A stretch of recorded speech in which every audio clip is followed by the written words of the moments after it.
شاید ضرورت نبود یا دیگر سبب‌ها تاثیر رساندند که این گونه گردیامویی‌ها برگزار نشدند، ولی معنی رو ندارد که در جامعه در آینده نمیتواند این گونه شورابینی‌ها از طرف مردم درخواست شود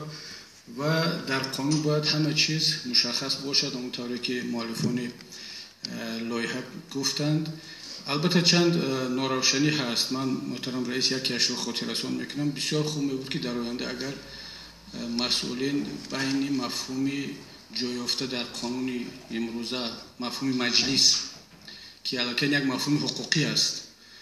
و بین مجلس های معمولی که مردم در کارخانه ها، اداره ها، جماعت ها، شهرک ها، دیه ها میگذارن فرقیت رو گذارن که نشود که هنگام تطبیق این قانون زیر مفهوم جای یافته در این لایحه ما همه گونه مجلس ها با این معیارها تنظیم شوند که 15 روز پیش از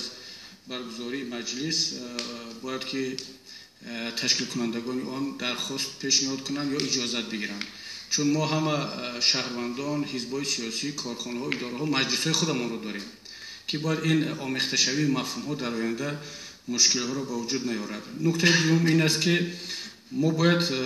بیشتر ماهیت اجازت دادن این قانون به گردیامویی‌ها رو تاکید کنیم و فهمونیم به مردم که حکومت کمک رسان شهروندان درباره برگزار کردن گردیامویی‌ها و راهپیمایی‌ها هست، چون بعضی شرح و تفسیرهایی که علاقه شده ایستاده است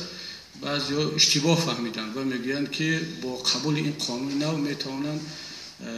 مانع‌های بیشتر ایجاد کنند در راه برگزار کردن گردیامویی‌ها و راهپیمایی‌ها. برعکس تحلیل من نشان داد، هر دو قانون رو وقتی که دیدم اینجا بیشتر